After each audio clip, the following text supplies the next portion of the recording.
नमस्कार साथियों, ध्यान रहे प्रधानाध्यापक शिक्षक बैठक का आयोजन ब्लॉक स्तरीय मासिक समीक्षा बैठक खंड शिक्षा अधिकारी महोदय और हेड टीचर्स बैठक के बाद ही होता है। तो हमारे ब्लॉक में 13 सितंबर 2022 को मासिक समीक्षा बैठक खंड शिक्षा अधिकारी महोदय और हेड टीचर्स बैठक के बाद हमारे विद्यालय में 16 सितंबर 2022 को प्रधानाध्यापक शिक्षक बैठक का आयोजन किया गया, जिसका एजेंडा है 22 सप्ताह की कार्य योजना, जिसमें निपुण लक्ष्यों को हासिल कराना है अपने कक्षा 1, कक्षा 2, कक्षा 3 के बच्चों को। कैसे, इसकी विस्तृत रूपरेखा तैयार कर अपने शिक्षक साथियों के साथ शेयर की गई इस बैठक में। तो इसके मुख्य बिंदु इस प्रकार हैं। इस बैठक का अभिलेखीकरण आपके साथ हम इस वीडियो में शेयर करने जा रहे हैं। उससे पहले आपसे निवेदन है साथियों, यदि आप हमारे चैनल के लिए नए हैं तो प्लीज़ सब्सक्राइब माय चैनल। और साथियों, इस बैठक का अभिलेखीकरण आपको PDF लिंक के माध्यम से मिल जाएगा इस वीडियो के डिस्क्रिप्शन बॉक्स में। और इसके बाद हमारी जो नेक्स्ट वीडियो है वो है शिक्षक कार्य योजना निपुण विद्यालय बनाने हेतु।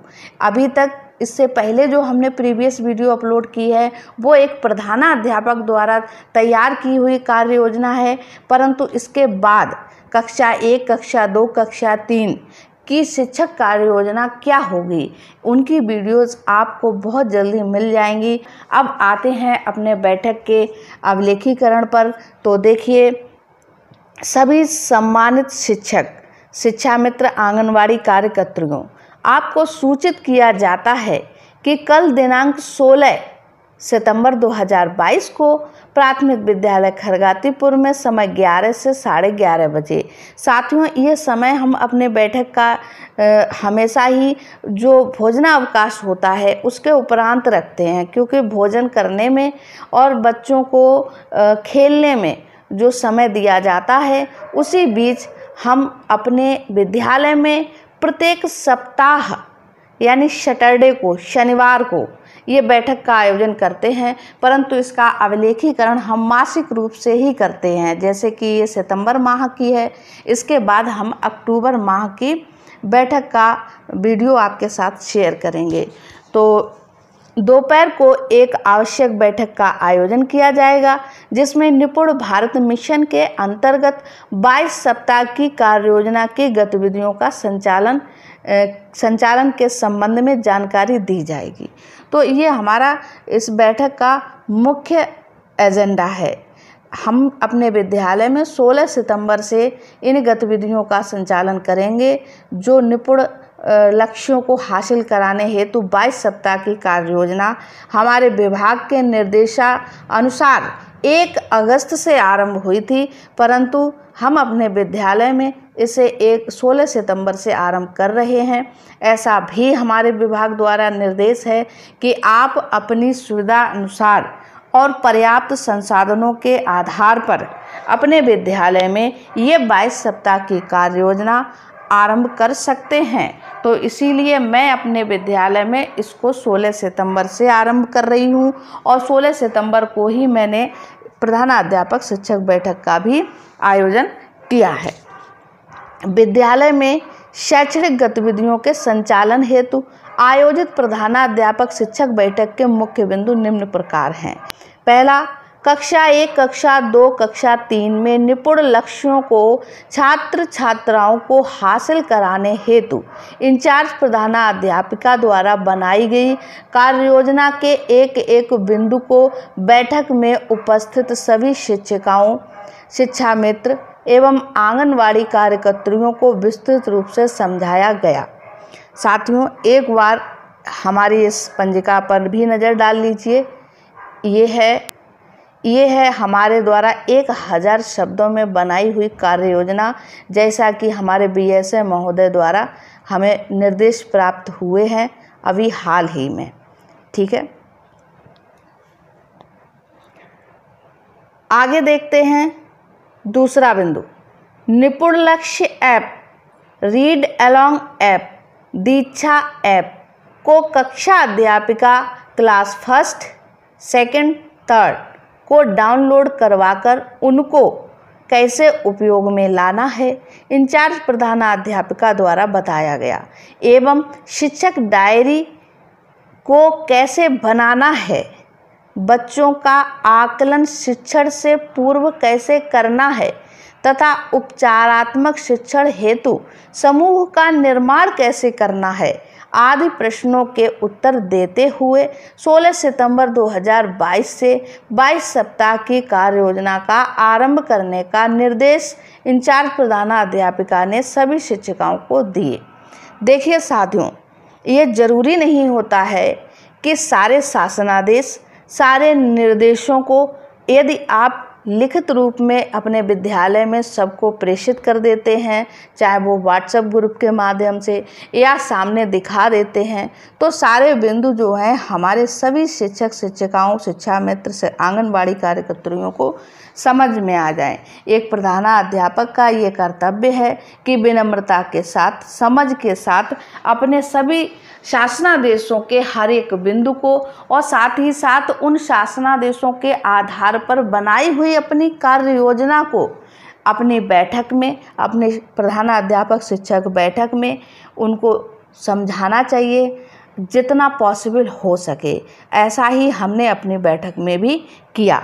देखिए, आप 22 सप्ताह की जो कार्य योजना लगभग हमारे भारत के हर एक प्राइमरी स्कूल में इसको चलाया जा रहा है। निपुण भारत मिशन के अंतर्गत अभी 4 दिवसीय प्रशिक्षण भी प्राप्त हुआ है। उस प्रशिक्षण के उपरांत ही हम अपने विद्यालय में ये शिक्षण कार्य आरंभ कर रहे हैं, जिसमें निपुण लक्ष्य ऐप का बहुत बड़ा रोल है। और निपुण लक्ष्य ऐप जो है वो रीड अलोंग ऐप जब आपके मोबाइल में होगा तभी चलेगा, क्योंकि ये इससे अटैच्ड है। इसके माध्यम से आप बच्चों में जो शिक्षण अपना जो शिक्षक डायरी के माध्यम से जो शिक्षण कार्य करेंगे या विभाग द्वारा प्राप्त जो शिक्षक संदर्शिकाएं और समय सारणी और जो मटेरियल आपको वीकली प्राप्त हो रहा है शिक्षण हेतु, तो उन सबको आप जब आरंभ करिए अपने विद्यालय में, उससे पहले निपुण लक्ष्य ऐप के माध्यम से अपनी क्लास के हर एक बच्चे का आकलन करिए और उसके बाद उनके समूहों का निर्माण करना होगा कि ये बच्चा इस कैटेगरी में है, ये बच्चा इस कैटेगरी में है। उसी बिना समूह निर्माण किए आप किसी भी क्लास में उपचारात्मक शिक्षण नहीं चला सकते हैं।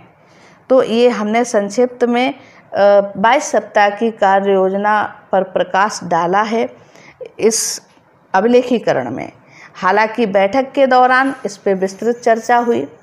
आगे देखिए, तीसरा बिंदु, कक्षा अध्यापिका कक्षा 4 और 5 को उपचारात्मक शिक्षण हेतु निर्देश दिए गए। पूर्व में प्राप्त शिक्षण संग्रह, आधारशिला, ध्यान आकर्षण मॉड्यूल का अपनी शैक्षणिक रणनीतियों में शामिल करने का भी निर्देश दिया गया।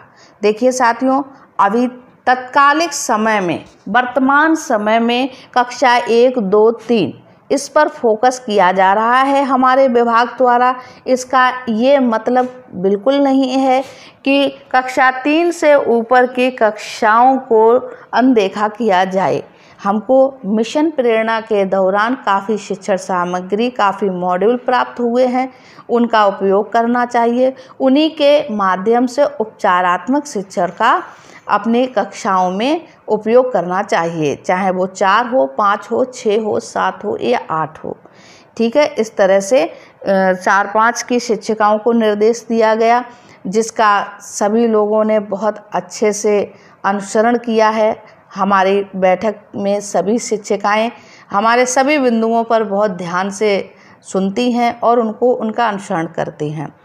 आगे देखिए, चौथा बिंदु, आंगनवाड़ी कार्यकर्तियों को प्राथमिक विद्यालय में उपलब्ध, यानी हमारे विद्यालय में जो भी संसाधन शिक्षण से युक्त हैं, शिक्षण से संबंधित हैं, जैसे गणित अधिगम किट, ब्लूटूथ स्पीकर, बड़ा स्पीकर भी है और छोटे ब्लूटूथ स्पीकर भी हैं 2।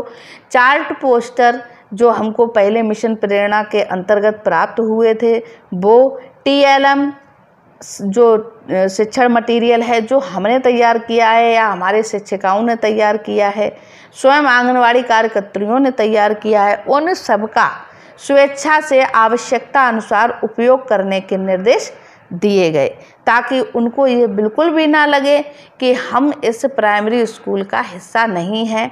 हमारी आंगनवाड़ी कार्यकर्त्री और हमारा समस्त शिक्षक स्टाफ सारी सुविधाओं को बराबर उपयोग कर सकता है। इसके बाद देखते हैं, चौथा बिंदु हो गया है, यहाँ पर 5वां बिंदु। बैठक में उपस्थित समस्त स्टाफ को 22 सप्ताह की कार्य योजना पर गंभीरता से कार्य करने के कड़े निर्देश इंचार्ज प्रधानाध्यापिका द्वारा दिए गए। तो ये बैठक का बिंदु अंतिम बिंदु है, परंतु एक बहुत महत्वपूर्ण बिंदु है। उसके यहाँ स्पेस नहीं है, इसलिए हमने यहाँ पर इस बिंदु को लिखा है। सितंबर माह में प्राप्त सभी शासनादेशों को अपने व्हाट्सएप स्टाफ ग्रुप पर शेयर करते हुए बैठक में भी समस्त गतिविधियों को कराना हर कक्षा अध्यापिका की स्वयं की जिम्मेदारी रहेगी, ऐसा निर्देश इंचार्ज प्रधानाध्यापिका द्वारा दिया गया। देखिए, अभी यहाँ 1 सितंबर नहीं, अगस्त के अंतिम सप्ताह से लेकर और 15 दिसंबर तक विद्यालय में गतिविधियाँ शिक्षक और छात्र संबंध सुधारने हेतु जो गतिविधियाँ दी गई हैं या उन गतिविधियों से संबंधित जो शासनादेश आया है उसको भी बैठक में सभी को पढ़ाया गया, बताया गया और व्हाट्सएप ग्रुप पर शेयर किया गया। साथ ही साथ अपनी जो कार्य योजना 22 सप्ताह की बनाने का निर्देश हमारे BSA महोदय द्वारा एक शासनादेश के माध्यम से आया है, उसको भी दिखाया गया और शेयर किया गया, क्योंकि बिना शासनादेशों के दिखाए और बताए हमारे स्टाफ में आंख बंद करके हमारे निर्देशों का कोई पालन करे शिक्षक, ये संभव नहीं है, क्योंकि हर एक सोपान बना हुआ है। महानिदेशक जी द्वारा हमारे जिला जनपद में शासनादेश प्रेषित किया जाता है, जनपद से हमारे विकास खंड में शासनादेश प्रेषित किया जाता है और साथियों खंड विकास अधिकारी महोदय द्वारा वो शासनादेश समस्त प्रधानाध्यापकों को प्रेषित किया जाता है। अब ड्यूटी बनती है प्रधानाध्यापकों की कि वो अपने विद्यालय के हर एक शिक्षक, शिक्षा मित्र, अनुदेशक, आंगनवाड़ी कार्यकर्त्री या समस्त स्टाफ को उस शासनादेश को प्रेषित करें, जैसा कि हमने अपनी बैठक के दौरान किया है। तो साथियों, ये है सितंबर माह के प्रधानाध्यापक शिक्षक बैठक। आप हमसे जुड़े रहने के लिए और इसी तरह से समस्त बैठकों का अवलेखीकरण प्राप्त करने के लिए चैनल को सब्सक्राइब करना ना भूलें। Thank you for watching this video.